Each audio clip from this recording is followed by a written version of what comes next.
Thank you once again to Rabbi and Mrs. Chakshar for inviting me to speak. The second shir is called Why So Many Mitzvot? Or it's also called, apparently, Can You Just Be a Good Person? What's the story with these mitzvot? The handout that I gave you really is just a very rough handout. And it starts on page 1 and begins with introduction. Why did Hashem give us mitzvot? For whom are the mitzvot? Are they for us or for God? Let's see if we can answer that question initially. Why did God give us mitzvot? For whom are those mitzvot? Did God give us the mitzvot because He needs us to do mitzvot? Of course not, right? God doesn't need anything. To say that God needs something is to take away His divinity. So He's doing it for us. So what does that mean exactly? So before we get all caught up in various kinds of mitzvot and what they do and how they work and etc., I want to just give you a concept, okay? The concept, which really answers Mrs. Chakshar's question about, isn't it enough to just be a good person? I don't know what the first person spoke about today, Rabbi Vasogi, but he mentioned neshama. He did? Yeah. Okay, what's neshama? What is that? Your soul. Your soul. Okay. Where does your soul come from? Hashem. How do we know that? Is that written Torah or oral Torah? Both. Okay. When Adam was created, how was Adam created? He was a golem. What's a golem? A clay. Anyone here ever see claymation? It's way before your time. Claymation was a version of animation where they would take clay figurines and then take a photo and then change the posture and take another photo and then you add enough photos together, you get animation, right? So it's claymation. So instead of it being a drawing, it would be pieces of clay. Or okay. You ever see Frog and Toad? You know the book Frog and Toad? Yeah. They turned it into a movie that was done in claymation. It's pretty cool. You know what I'm talking about? Yeah. So Adam, before he was created, or in the process of him being created, Adam, of course, was the first human being. So Adam Harishon. So he was just a clay robot, okay? A golem. God brought him to life. How did God bring him to life? Vayipach bi'apav nishmat ruach chaim, and God blew into his nostrils. God blew a soul. Okay? So where do our souls come from? From God, from Hashem. Okay? And those souls are a piece of Hashem in a sense. Does that gross you out? You okay? All right.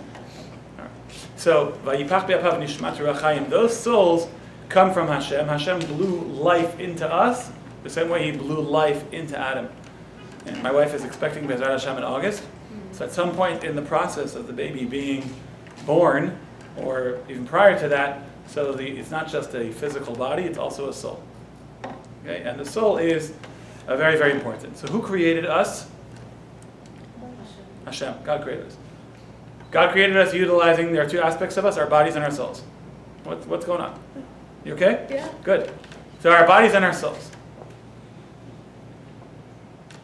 Now, if I were to ask you your mitzvah, the mitzvot, how many mitzvot are there?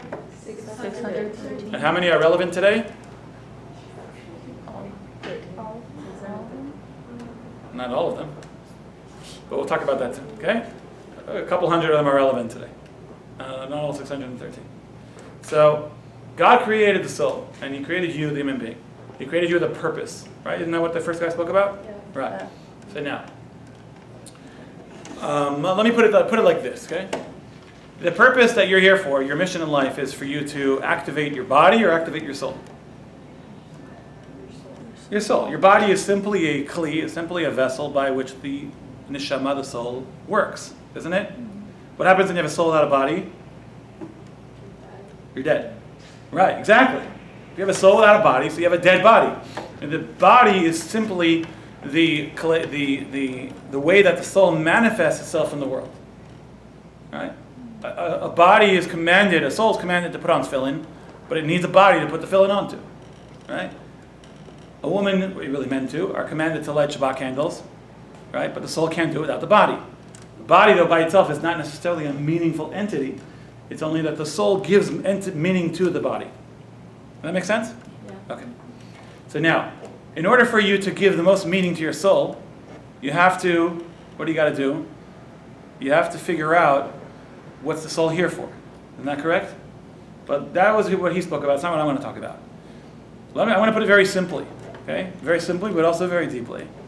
And that is that God created our souls And He created our souls for the purpose of that soul doing something in the world. God gave us a manual. Anyone here ever play a video game? Yeah? Use an oven? A microwave? Right? How do you know how to play? How do you know how to use it? Follow the directions. Exactly. So God gave us machines to go ahead and use and do something with them. But the machine came with an instruction. So the soul is the machine, and the Torah is the instruction book for the machine. Does that make sense? Torah is the manual for life. What is the Torah not? Torah is not a book of history, a book of fables, a book of interesting stories, a book of biographies about interesting, horrible people or righteous people. The Torah is not a book of law or ethics or morals. That's not what the Torah is. The Torah is an instruction manual for life. So He gave us the soul, and we're meant to activate the soul, and also protect the soul. So how many kinds of mitzvot are there? What's one way of categorizing a mitzvah? The simplest way of categorizing the concept of mitzvot is positive mitzvot and... Oh, no. I don't use that term. I think it's a negative term. Okay, positive mitzvot and prohibitions. Right? Mitzvot where God tells us don't do something. What's an example of a positive mitzvah? Giving tzedakah. Good. Doing chesed, giving tzedakah. What's an example of a prohibition? Something that God tells you not to do? Lashon hara. Don't speak lashon hara. Okay? Let's say for the moment that giving tzedakah is related to your hands and speaking lashon hara is related to your tongue. Yeah? Okay.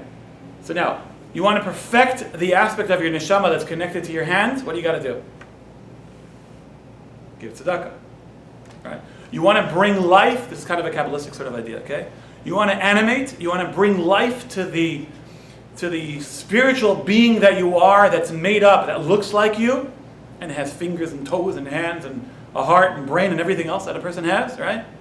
You want to animate it, you want to bring life to it. The positive commandment that will bring life to your hands to your spiritual hands, is giving tzedakah. Which means, God forbid, a person goes through life, never gets tzedakah, in the world to come, they won't have any hands. Shocking? Sound okay? Logical? Logical? Yeah? Okay. Your tongue is pristine. It's beautiful. It's a muscle, right? Spiritually, it's beautiful and pristine, and it's a muscle. You want to animate your tongue? You got to do positive things with your tongue, such as... What's the opposite of? Nice words. Exactly. The opposite of lashon hara. Prayer, right? Saying nice things to people. You bring life to your tongue. How do you damage your tongue, God forbid? Not nice words. Speaking negatively to people, negatively about people. Lashon hara. Exactly. Okay? So that is a construct, if you will. That's a way to think about mitzvot. Mitzvot are positive and negative. Positive in the sense that they animate us, and there are also prohibitions where God says, I want you to protect your bodies. Make sense? So God gave us the instructional manual for life for how do we make the most of this neshama, the most of our lives, the most of our souls, and the answer is very simple. Keep the mitzvot. Does this make sense? Are you sure? So why? So is it good? Is it enough to be a good person, and my heart is in the right place, and I just want to be a good person? Is that enough? Of course not. Why? Because you don't have the manual. What happens if you don't have the manual? You can break the machine. It's worse than not functioning. You can break the machine. For example, okay? What does being good entail in any given situation? You want to extend help to a needy person. Anyone here ever been to Venice Beach? Yeah? You see the guys with the sign that says, spare some change for pot? Yeah? You ever see that? I saw it for the first time. It's crazy! Are you a Baal Chesed? Are you a Baal Tzedakah? Are you a righteous, good person to give that person money? Are you sure? Yeah. You don't seem so sure. No. Oh, you're sure. Okay. Right? It was the first, I saw it last week. So what does being good really entail in any given situation? You want to extend help to a needy person. What's the best form of the kindness to take? Should you give that person a loan, a job, money, a gift? Should you give a large sum to one person or small sums to many people? What makes you a better person? It's a good question, isn't it? How much of your income is appropriate to give? 10%, 15%, 20%, 80%? Is it appropriate to give tzedakah when your children don't have food to put on the table? You can't afford to feed your own kids, and you're giving money away to people that ask you for it? Is that appropriate? But you're a good person. You're a kind person. You're giving tzedakah, aren't you? Right? Who should you give tzedakah to? To an individual? To an institution? To people in your city? To people in Israel? How do you go about figuring that all out? So of course that's where the Torah, the written Torah, and the oral Torah come in to give us a sense of how to go about animating and activating and bringing life to our spiritual selves, also called our neshama. Make sense? So it's not enough to be a good person, because you have to have the instruction manual. At worst, at best I should say, without the instruction manual, so then sometimes you might do some good things. At worst, you can actually break the machine, which is something, of course, we all want to avoid. That doesn't mean, by the way, very important, that does not mean that Judaism is an all or nothing religion. What do I mean by that? Is anyone here a perfectionist? Why are you guys sitting next to each other? Okay. What happens when you get a 98 on a test? It's kind of annoying. It's annoying, right? It's frustrating, isn't it? So, the same person, I'm going to pick on you, is that okay? You have a little brother, and usually he's good to you? Yeah. Usually, right? Yeah. And when he's not good to you? Why do you always bother me? How come you never do what I say? Am I right or wrong? Sometimes. You ever talk like that? I mean, Raise your hand if you ever use the word always, or you ever use the word never. Especially in the context I just gave. Okay? We all do, right? yeah. It's always inappropriate to use the word always, and it's never true to say never, because nobody's always good or always bad. Nobody's never good or never bad, right? We call that black and white thinking. You're either kosher or treif, right? I say either fleshik or milchik, dairy or meat, right? The dairy is treif, right? Whatever, right? But hey, no one's perfect, right? So when it comes to mitzvot, you can say, well, I can't keep this mitzvah. There's, Farmer John, they make that hot dog that you buy in the stadium. The hot dog, it's like this long, right? I can't give that up. And therefore, given a choice between keeping Shabbat or not keeping Shabbat, I'm not going to keep Shabbat. Because, I'm genuine, right? I want to be the real deal. I'm either a good person, right? Or a godly person, a spiritual person, or I'm not. I don't want to say it like that, but I don't want to be a hypocrite. Yesterday, I spoke Lashon Hara. And today I should go be nice? It's a hypocrite. Anyone here ever think like that? Nobody, hopefully not, right? Because it's not healthy thinking. It's very, very unhealthy thinking. We all have different parts to us, and none of us are perfect. Besides for the cocksuckers. Okay? But none of us are perfect, right? We all make mistakes. We all do things we regret doing. We all do things we wish we would not have done. We all say things we wish we could take back. Right? The reality is none of us are perfect. So when it comes to leading a life of Torah and mitzvah, so yes, we have the instructional manual, and you try to do the best you can. And sometimes, you mess up. And that's life. And you know what? You pick yourself up off the ground, you dust yourself off, and you move on. And you try again the next day. That's healthy thinking. Okay? So, is it enough to just be a good person? No. We all know where the road to good intentions leads, right? You guys know that expression? Okay. There's different kinds of mitzvot. All right? Wow, it's already 14 minutes. Okay. We haven't even started the handout yet.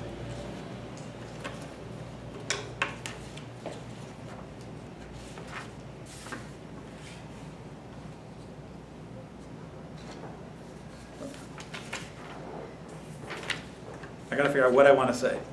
What's most important? What can you get the most from?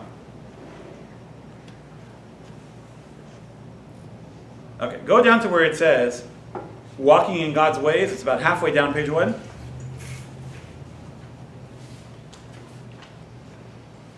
But before we do that, I want to ask you a question. Okay? I'd like to ask you a question.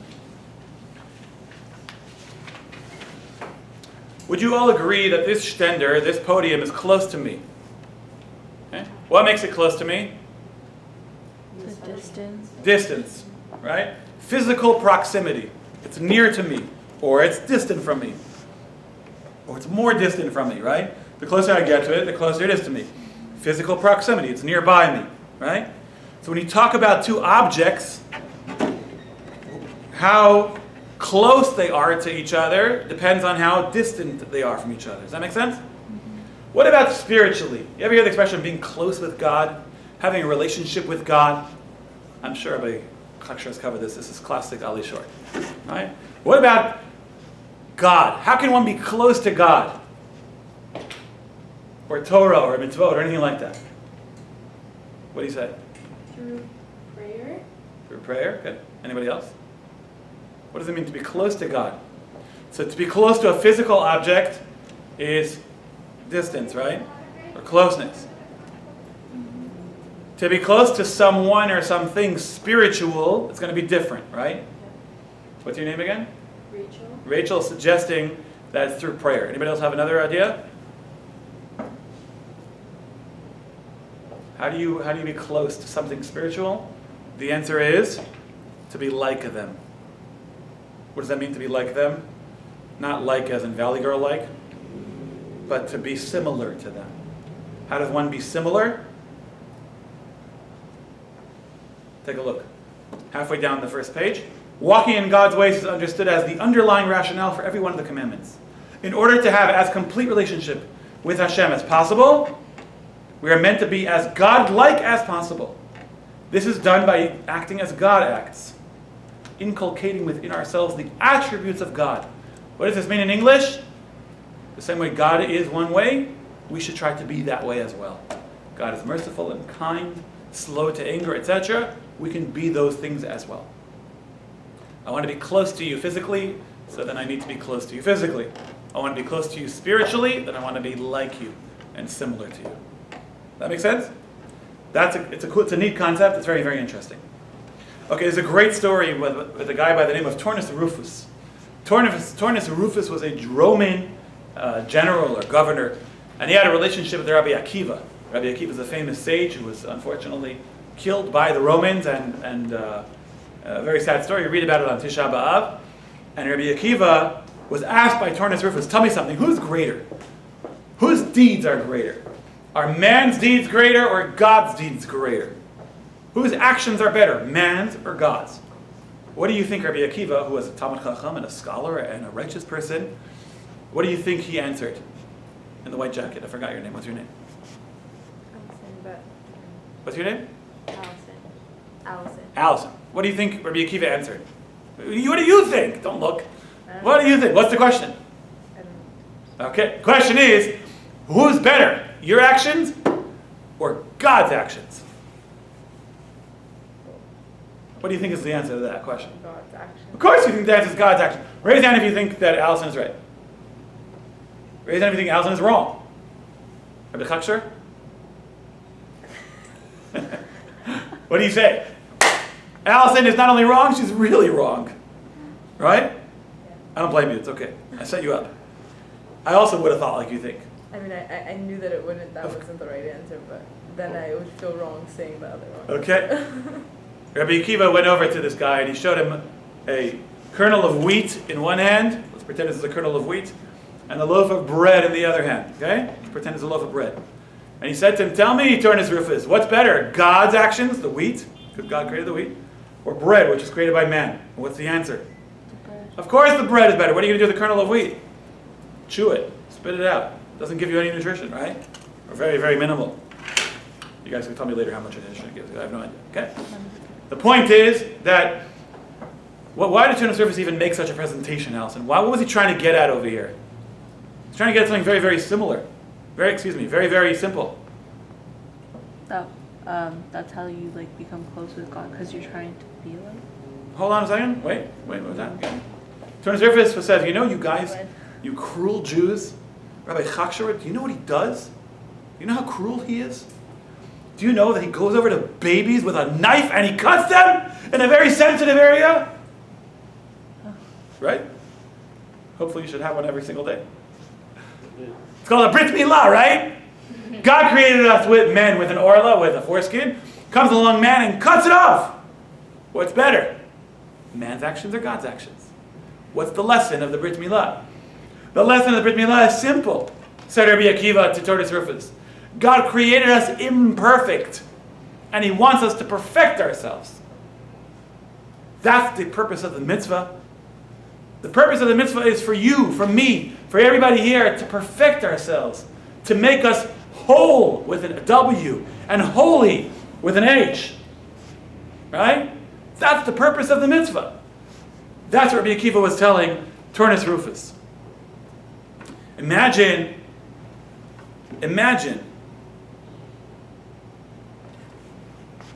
Anyone here, his father lives out of town? Nobody?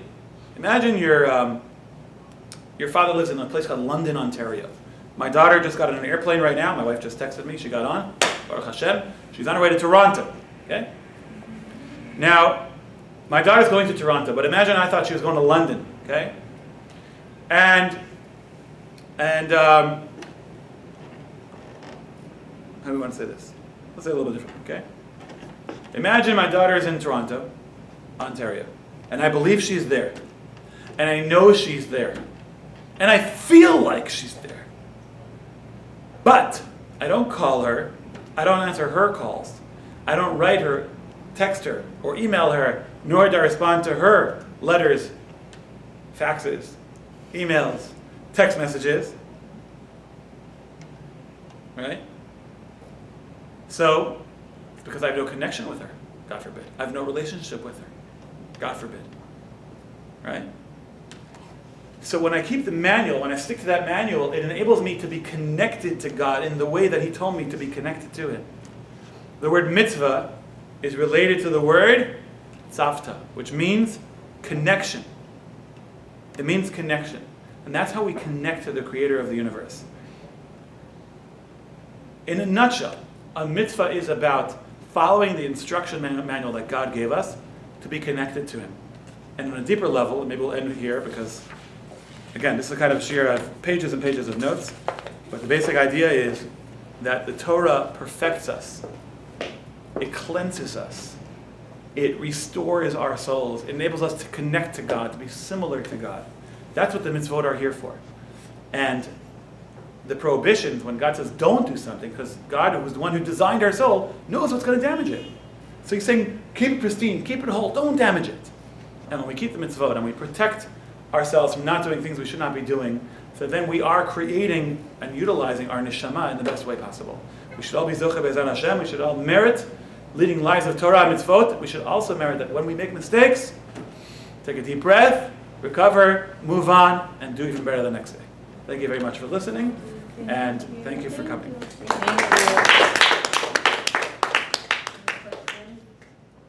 Any questions anybody has? I'm happy to answer any questions.